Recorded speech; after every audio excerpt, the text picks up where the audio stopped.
मेहरबून ईरानी जुड़ गए हैं मार्केट की बात करने के लिए। मेहरबून, गुड आफ्टरनून। क्या व्यू बन रहा है मार्केट पर इस समय, क्योंकि एक ट्रेंड चल रहा है कि बैंक निफ्टी बहुत तंग कर रहा है, लेकिन मिड कैप्स बहुत आउट परफॉर्म कर रहे हैं। निफ्टी नहीं चल रहा, लेकिन मिड कैप्स बहुत चल रहे हैं।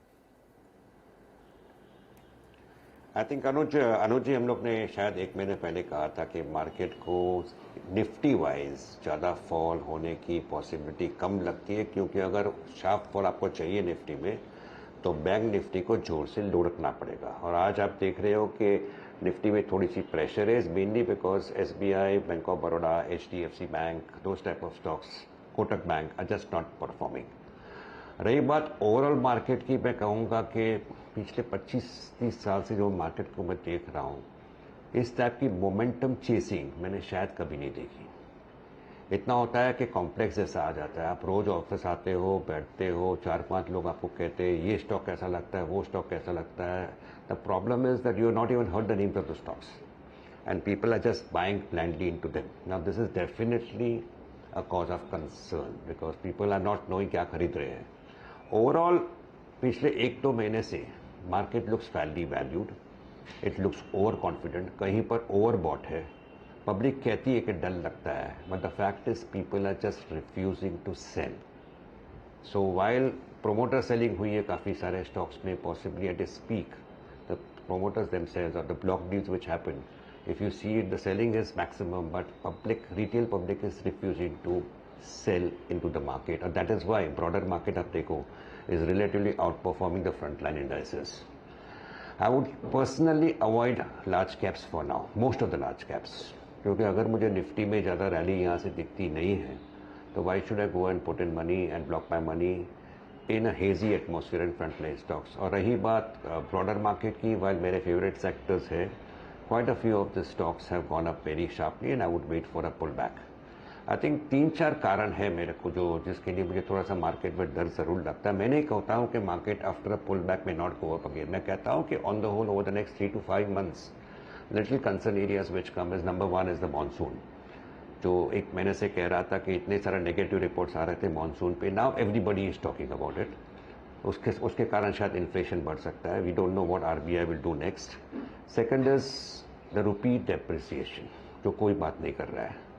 And if you look at the global markets, while US, according to me, should continue to do well despite a small pullback, which is right now happening, but China is basically a market in which everybody is negative, completely friendless. और China का factors देखो, they have cut rates by the most since 2020. They have removed the 50% of stock trade tax. They made it illegal to short sell. उन लोग ने $5.3 trillion के mortgages पे they have brought down the rates. Real estate index is down by 82% in 2 years। हो क्या रहा है China में? तो चाइना में अगर रेनमिंबी जो है, जो युआन है, if it weakens further with और विदाउट डिवैल्यूएशन, आरबीआई क्या करेगा रूपी को डिफेंड करने के लिए? अगर आरबीआई डिफेंड करना ही पड़ेगा, what they will do I don't know, because if rupee goes to 87-88 in an election year, it's definitely not good news for the stock market. So that is another factor which I am sure over the next 15, 30, 40 days people will start discussing about it.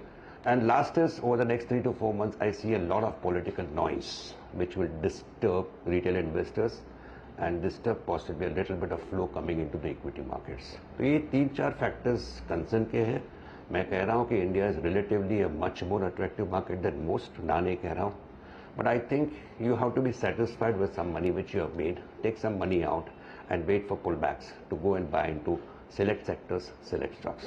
अरबुन, मैं आपसे यही पूछने वाली थी फिर, क्या आपने largely ज्यादा प्रॉफिट बुक कर लिया अपने पोर्टफोलियो में? कितना कैश पर आप इस समय बैठे हैं? Not more than 10% to be very honest. इसलिए कह रहा हूँ कि जैसे मैंने कहा कि I am also human, we all are human. आपको अगर मार्केट दिखता है कि अप्रैल महीने से अभी तक Nifty has gone up only 9%, but I'm sure everybody is happy because people's portfolios are up by 15, 20, 30, 40% vis-a-vis the March 31st NAV. So in such an atmosphere, we all are human, let's be honest. Taking profits away is not very easy, तो आप 100 रुपये निकालते हो और 75 रुपये की opportunity और कहीं चुकते हो. And this type of process is keeping on happening into the market and fresh money also. There are lot of people जो कह रहे हैं कि मार्केट में इन्वेस्ट करना है, लेट लतीफ जिसे कहते हैं. तो ये होते रह रहा है. And I think this is something which is keeping the markets afloat right now. So again I am saying Nifty में मुझे ज़्यादा बड़ा फॉल दिखता नहीं. 17,600 आ सकता है, 17,900 आ सकता है. One really doesn't know. But at the end of it all, upside from there again we could have, but as I mentioned earlier, the noise about elections, inflation, possibility of rupee depreciation, weaker monsoon playing into the rural segments can get impacted.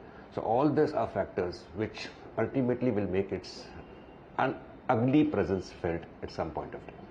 Okay, market में एकदम से knock आया वैसे by the way 19,236, 19,235 और अब वो जो series लो की बात हो रही थी वहाँ अब हम ऑलमोस्ट पहुँच चुके हैं. और एक बार एग्जैक्ट लेवल मैं बताया था 19,229 था वो लेवल, और अब 19,234 पर. तो आज 19,233, तो ऑलमोस्ट आपने एक आज फ्रेश सीरीज़ लो हिट कर दिया. और ध्यान रखिएगा 3 से 3.5 बजे की वेटेड एवरेज प्राइस नॉर्मली आप टेक इनटू अकाउंट करते हैं. तो प्रेशर तो है मार्केट पे, इसमें कोई डाउट है नहीं यहाँ पर. तो मेहरबान, आप इस समय क्या बाय कर रहे हैं? क्या स्टॉक्स आपकी बाय लिस्ट में इस समय? I think favored sectors continue to be defense, railways, hotel stocks, infrastructure, auto ancillaries, not frontline auto ancillaries, and power ancillary stocks. And I think again ये sectors के stocks अगर आप देखो रुच भाई, तो I think most of the stocks have given fantastic returns, much outperforming the frontline indices. The point is incremental money अभी भी डालो, I would hold back. The reason is they have gone up too sharply. और कहीं पर market has extrapolated possibly कि ये होगा, ये अर्निंग्स आएगा. Even like you remember a year and half ago जब मैं स्पेशलिटी केमिकल्स पर नेगेटिव था, फॉर द सिंपल रीजन कि कंपनीज वर एक्सपांडिंग कैपेसिटी. आप कैपेसिटी एक्सपांड करते हो, why should your valuation expand? Because once you expand capacity you also to go and sell. और वहाँ पे commodity prices comes into play, ultimately raw material cost comes into play. So people were paying very expensive valuations and that could also be happening in some of these favored stocks, sectors like defense and railways right now. I like the story. I'm quite sure अगले 2-3 साल में they'll be much higher than where they are. But they have gone up too much about this will happen and the earnings will come and earnings will come. So virtually these sectors are becoming a little bit overbought. मेरा personal मानना है कि they will do well. I'm invested in them, but to put in incremental money in them, I would wait for a pullback. Okay, अच्छा, एक चीज़ की clarification अब आ गई है हर्षदा कि जियो सेंसेक्स से कल से निकल रहा है, जो यतिन ने भी हमें बताया था. और देखिए ये सर्किट से एकदम से नीचे आया अपर सर्किट से, क्योंकि 3 बजे के बाद जो बची खुची सेलिंग होती है वो होती है. तो इस समय वो सेलिंग हो रही है. एकदम से वॉल्यूम जो है वो पिकअप हुआ और अब 8 करोड़ शेयर का वॉल्यूम NSE में हो चुका है. ध्यान रखिए T2T में है तो सारा वॉल्यूम डिलीवरी वॉल्यूम है. तो इसके लिए ये इस समय अब आपकी स्क्रीन पर ये स्टॉक ऊपरी लेवल से क्लियरली हल्का होता हुआ थोड़ा सा. इनफैक्ट मेहरबून, जियो फाइनेंशियल पर आपकी कोई राय है? लिस्टिंग पर I was sceptical. I told people कि मत खरीदना because of that passive fund selling और whatever has to happen. But करीबन 200, 210, 215 के आसपास it is a screaming buy according to me. The technical factors will ultimately make its presence felt. Maybe it will not be a part of the Sensex, is that selling may emerge. I'm not saying no. But with BlackRock and Reliance in place, you have to accept the fact that these two are the largest global entities or among the largest global entities. They have clearly stated कि मुझे ये segment में जाना, ये segment में जाना, ये segment में जाना है. तो अल्टीमेटली अगर आज मेरा लड़का होता जो शायद प्राइवेट इंश्योरेंस कंपनी में या प्राइवेट म्यूचुअल फंड में काम करता होता, I am quite sure he will be concerned about where he is going to be 5 years down the line. I personally believe that this two major global companies having come together, I'm sure Jio will go a long way ahead over the next 3, 4, 5, 6 years. It takes its time to play out. Market will anticipate it much in advance again. Stocks will correct here and there. But अगर आप आज लेते हो and you keep it in your safe deposit locker for the next 3 to 5 years, I'm quite sure it will yield decent or maybe very good returns also. So I'm quite positive on this company because of the potential business with these two global entities can possibly get for themselves. मेहरबान IT पर कोई relook आपका considering पिछले 3 महीने से stocks ने गिरना बंद कर दिया, इनफैक्ट अब तो स्टॉक अच्छे खासे चल रहे हैं। आई थिंक आईटी और फार्मा के बारे में कंसिस्टेंटली नेगेटिव होने के बाद मैं कहूँगा अनुज भाई कि at the present level I am no longer negative. In fact अगर आप देखो तो mid cap IT has just not come off, but frontline IT stocks have felt the pressure. I think hedge fund exposure का अगर आप देखो to mega cap technology stocks, it has crossed 30% for the first time in history. The institutional money somewhere is chasing this frontline IT stocks. I'm talking globally. It means the institutional money believes that AI is going to be the next big thing. Will AI live up to the hype? That time will tell. But as of now, I think I'm still a little bit negative on the overall structure as far as Indian IT goes, especially the frontline company. But आज के level पर I personally believe that the downside is limited. And as I mentioned earlier, for the last 1 year I've been saying that 2023 second half, somewhere there will be a decent buying opportunity. Could be after the second quarter results. Mehraboon, property stocks पर आपकी क्या राय रहेगी? Real estate place, क्योंकि कुछ ही देर पहले हम वो Knight Frank का डेटा पढ़ भी रहे थे कि अगस्त का महीना पिछले एक दशक का सबसे शानदार महीना रहा है प्रॉपर्टी सेल्स के लिहाज से।